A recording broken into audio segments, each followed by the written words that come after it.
রবিবার বিকালে আশাশুনি উপজেলার বুধহাটা ইউনিয়নের ধানের শীষের মনোনীত প্রার্থী কাজী আলাউদ্দিনের নির্বাচনী জনসভা অনুষ্ঠিত হয়েছে।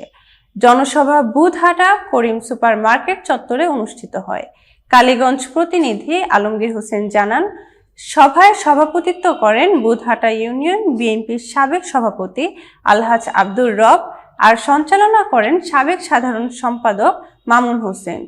প্রধান অতিথি কাজী আলাউদ্দিন বলেন, নির্বাচিত হলে আশাশুনির রাস্তাঘাট, ব্রিজ, স্কুল, কলেজ, মসজিদ ও মাদ্রাসা সহ সামাজিক অবকাঠামোর উন্নয়নে কাজ করবেন।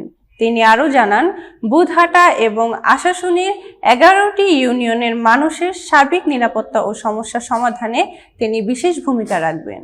জনসভায় উপস্থিত ছিলেন আশাশুনি উপজেলা বিএনপির সাবেক আহ্বায়ক মো হেদায়েতুল ইসলাম, সাবেক আহ্বায়ক চেয়ারম্যান রুহুল কুদ্দুস, সাবেক সদস্য সচিব মশিউর হুদা তুহিন, উপজেলা যুবদলের সদস্য সচিব আবু জাহিদ সোহাগ এবং ইউনিয়ন ও উপজেলা বিএনপির অঙ্গ ও সহযোগী সংগঠনের নেতাকর্মীরা।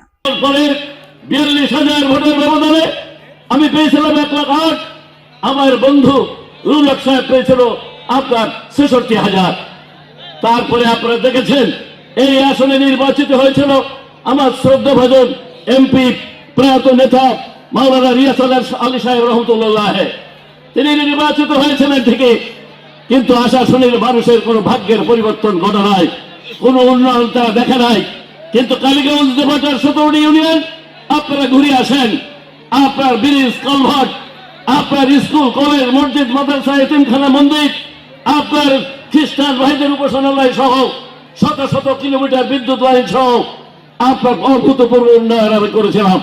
কাজী আলাউদ্দিন ডিগ্রি কলেজ, কাজী আলাউদ্দিন হাই স্কুল, পারুলিয়া থেকে আশাশুনি রাস্তা, কালীগঞ্জ থেকে আশাশুনি রাস্তা, বহেরা থেকে আশাশুনি রাস্তা, আপনার সাকরা কুমারপুরের ব্রিজ, বাঁশতলা ব্রিজ, আপনার খানজিয়া ব্রিজ সহ অসংখ্য ব্রিজ করেছিলাম।